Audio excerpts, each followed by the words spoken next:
Friday Night Fever with Mike Ludlam.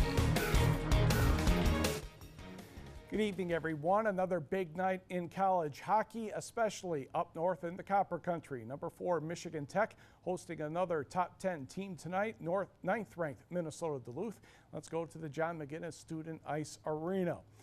Bulldogs were attacking early. Here's a good save by Jamie Phillips. Phillips had 38 stops on the night. Huskies a good scoring chance. Alex Batan, and he is stopped. It did not cross the line, and I'm sure they checked it later. Later in the first period on the power play, Andy Walensky shot deflected high. Traffic in front, Dominic Toninato taps it in, and the Bulldogs have a 1-0 lead. Let's move to the second. Tony Camoranesi shot, saved by Phillips, but Austin Farley scored on the rebound. 2-0 Dogs.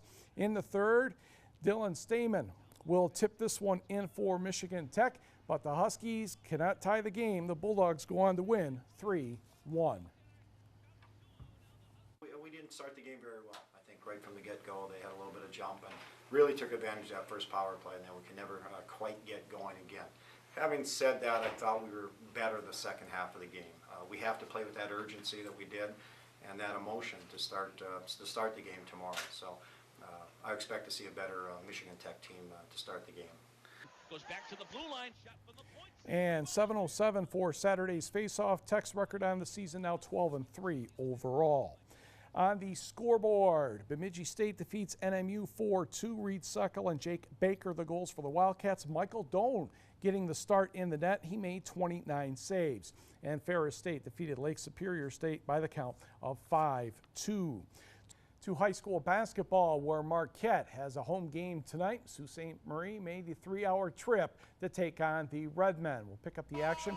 Quarter number 2, Tristan Johnson to the geographically challenged Jordan Holton.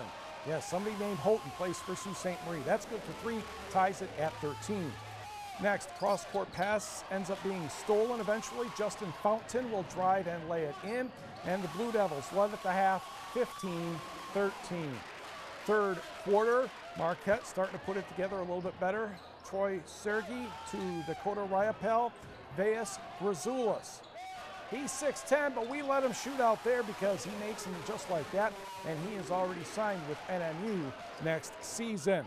Grazoulis scored on another outside shot, then he gets a nice pass inside from Ryapel, puts that one up and in. But Sault Ste. Marie would counter on the other end. Terrence Fuller's only 6'4". That doesn't mean he can't back down Grazoulis, and he rattles that one home. Again for the Blue Devils, Joshua Alola to Tristan Johnson, and he's going to knock down the 3 right there. Sault Ste. Marie had a 27-23 lead after 3 quarters. Garrett Finkbeiner made a 3-pointer in the fourth quarter that gave Marquette the lead, and Marquette went on to win 40-33. Let's go to Escanaba, where Kingsford was visiting the Eskimos in Great Northern Conference action. Kingsford trails early. Brandon Kovakuski to Dan Harrington. Takes his man off the dribble and scores. He led everybody with 21. For the Eskimos, Logan Lamb, Chad Leisenring, nice position, but his shot slightly deflected. Danny Van Effen puts it in. He had 10. Eskimos up 9-6. Second quarter, Nick Gladowski steals the bounce pass for the Flivers. Sam Molnar takes it right back for Escanaba, and he puts it in off the window. He had a dozen. Eskimos up 2. A 7-point lead for the Orange and Black now. Noah Voss, the baseline jumper for Kingsford. He had a dozen. Flivers were within 5 at 31-26. Eskimos get back into it though. Tyler Skufka buries the 3, 34-26 Escanaba. Closing seconds of the first half, Chris Rose pulls up. Very friendly bounce. My goodness, you would think he was at home. He had 10. Escanaba had 4 in double figures though and went on to win this one 59-49. Hop over to Dickinson County. How about Gwynn and Iron Mountain? And it's the first quarter. Tanner Hootery, Carson Wonders, and he will kick it out to Hootery.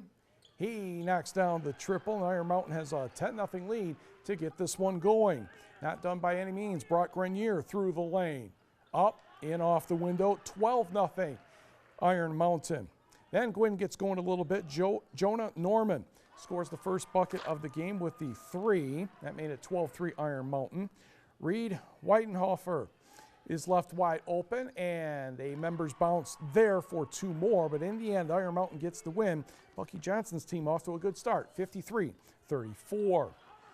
Girls basketball, just down the road, Forest Park making the visit to Kingsford. 13-2 lead for the Flivers, and Jalen Jennings puts one in for 3, and it's 16-2 Maize and Blue. Second quarter, Flivers not slowing down at all. Courtney Qualley floats that one in. It's 22-2. Then the Trojans started waking up a little bit. Maria Stankiewicz to Adele Isaacson for the hoop, and the Trojans are back on the board again. Off the inbound pass, Renee Roberts hits the jumper. That makes it 26-4. Abby Nyland answers for the Trojans. Flivers too tough, going on to win this one, 64-31. GLIAC basketball taking place in the Upper Peninsula tomorrow. Michigan Tech, NMU, and Lake Superior State all at home.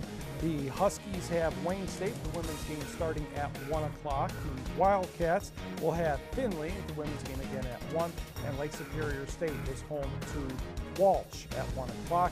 Remember, NMU did not play Thursday. They will play Wayne State on Monday. Finlandia basketball and hockey entertaining teams tomorrow, and the fun part, it's free. So jam the Pavel Nurmi Gym, jam the Bolton County Arena in Hancock to catch the Lions in action on Saturday, and for the men's hockey team on Sunday. And that will do it for this edition of Friday Night Fever. One interesting tidbit tonight from the Lake Linden 49-30 victory over Ewan Trout Creek in girls basketball. Lake Linden Hubble had Sarah Audette with a triple-double, 23 points, 12 rebounds, and 12 steals. Molly Nini scored 28 of the 30 points for the Panthers. Thanks for joining us, and have a great weekend.